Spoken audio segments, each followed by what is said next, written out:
Sir, Gondia में career zone ने हर साल की तरह इस साल भी अपना नाम रोशन किया है। क्या बताना चाहेंगे सर इसके बारे में? करियर जोन एक ऐसी संस्था है जो बच्चों को एकदम जीरो लेवल से उठाता है और जितनी उसकी पोटेंशियल है वहाँ तक पहुँचाने का प्रयास करता है।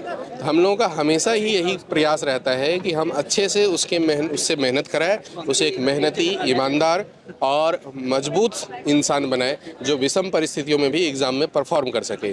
तो इसी कारण से बच्चों ने इतना अच्छा कर रहे हैं और हर साल ये रिजल्ट बढ़ता जा रहा है और आने वाले टाइम में तो हम लोग पूरा महाराष्ट्र में छा जाएंगे। ये संकल्प के साथ हम मेहनत कर रहे हैं और हमारे बच्चे भी मेहनत कर रहे हैं। इस सब का श्रेय बच्चों के पेरेंट्स को भी जाता है, गोंदिया में जो लोग हमको सपोर्ट कर रहे हैं उनको भी जाता है, बच्चों का मेहनत का को जाता है।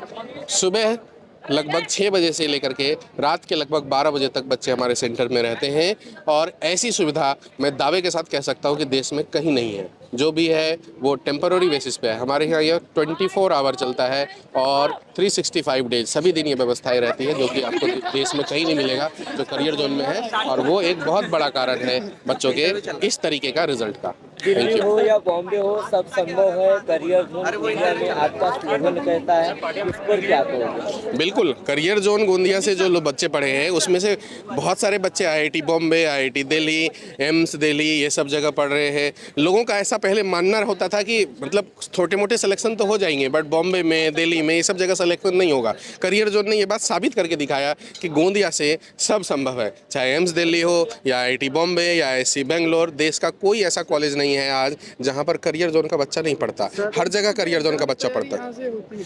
हम लोग जेडबलई नीट की तैयारी करवाते हैं और आने वाले समय में फाउंडेशंस के बारे में भी प्लान कर रहे हैं। आपका हर साल कोई संकल्प होता होगा जिस प्रकार से पिछली बार भी जैसे हर बच्चों को लेकर कोई संकल्प? जब हमने शुरुआत करे थे तब तो हमने संकल्प ये लिए थे कि गोंदिया में एक अच्छी संस्था बनाएंगे। अब धीरे धीरे हम लोगों ने विदर्भ में लगभग अपने आप को एस्टेब्लिश कर लिए हैं। अब हम लोगों का सपना ये है कि हम बच्चों के रिजल्ट को इस लेवल तक जाए कि आसपास के जो 3-4 स्टेट है, मध्य प्रदेश, महाराष्ट्र और छत्तीसगढ़, एटलीस्ट इस 3 स्टेट में सबसे अच्छी क्लासेस, सबसे रिजल्ट ओरिएंटेड क्लासेस, रियली में हार्ड वर्क करने वाली क्लासेस। कौन से जिले से यहाँ पर बच्चे शिक्षा ग्रहण करते हैं? बच्चे यहाँ पर बालाघाट से आते हैं, सिवनी से आते हैं, यहाँ भंडारा से आते हैं, गढ़चिरौली से आते हैं। इस आसपास के लगभग समझिए कि 100-150 किलोमीटर के रेडियस से बच्चे आते हैं। अब तो नागपुर वगैरह से भी बच्चे आने चालू हो गए हैं। आप एक छोटे से गांव से आए और छोटे से गांव से आने के बाद आपने गोंदिया को ही क्यों चुना?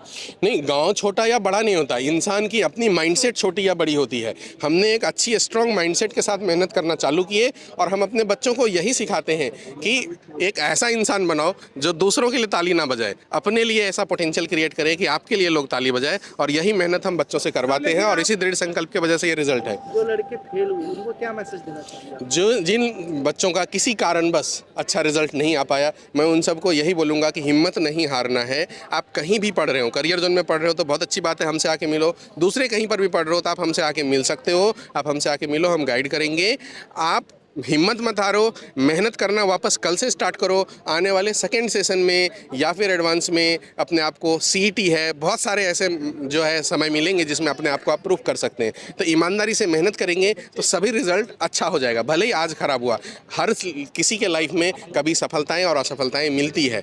असफलताओं से हारना नहीं चाहिए, वापस उठ खड़ा होना चाहिए और दुगनी ताकत से मेहनत करना चाहिए। जीवन में सफलताएं जरूर मिलेगी। किस प्रकार से सुविधाएं इनको आपके इंस्टीट्यूट के द्वारा दी जाती है? सभी जो बाहर से जो बच्चे आते हैं उनको किस प्रकार की सुविधा है? देखिए, करियर जोन के आसपास एक ऐसा इकोसिस्टम हो गया है, खाने का, रहने का, सभी प्रकार की व्यवस्थाएं हैं, मेस का पूरी अरेंजमेंट है और पढ़ने का तो पूरा का पूरा अरेंजमेंट है ही। मतलब आप ये समझिए कि कोटा शहर जो है वो जैसा में व्यवस्था था वैसी व्यवस्था करियर जोन के आसपास में गोंदिया में जो है अवेलेबल है। कई बच्चे जो है पढ़ाई तो रात दिन करते हैं, लेकिन कुछ बच्चे ऐसे रहते हैं कि जो फेल होने के बाद सुसाइड अटेम्प्ट तक के करते हैं। क्या सलाह देना चाहोगे ऐसे बच्चों को? मैं तो सबसे पहले उन पेरेंट्स को सलाह देना चाहूँगा जिनके बच्चे ऐसे हैं कि पेरेंट्स को किसी भी तरीके से बच्चों के ऊपर किसी के भी कहने की वजह से मानसिक दबाव नहीं बनाना चाहिए। हर वक्त पेरेंट्स को बच्चों के साथ खड़े होना चाहिए। ये सब सिचुएशंस क्रिएट ही होती है, उसमें कई सारे रोल्स होते हैं, कई सारे फैक्टर्स होते हैं। मैं उन बच्चों को यही बोलूँगा, अगर कोई तरह की नेगेटिविटी है तो जहाँ कहीं भी आप पढ़ते हैं अपने गुरु से मिलिए, उनसे शेयर करिए। जिनको भी आप मानते होंगे उनसे मिलिए, उनसे शेयर करिए और हर समस्याओं का समाधान निकलता है। ज़िंदगी है तो समस्या रहेगी और उसका समाधान भी मिलेगा। ईमानदारी से आप शेयर करिए, आपको सभी चीज़ें मिलेगी और ऐसी तरह की कोई बातें है ही नहीं। मतलब जो है ऐसी नौबत आएगी ही नहीं जीवन में कभी। यहाँ कौन से यानी एग्जाम के लिए किस महीने में यानी अपन दाखिला ले सकते हैं? दाखिला जो है 10th एग्ज़ाम के बाद होती है, अप्रैल से मार्च के में जैसे एग्ज़ाम खत्म होते हैं उसके बाद दाखिला चालू हो जाता है। उसके लिए हमारे एंट्रेंस टेस्ट वगैरह होते हैं, जिन बच्चों को देना है वो दे सकते हैं और एडमिशन्स कर सकते हैं।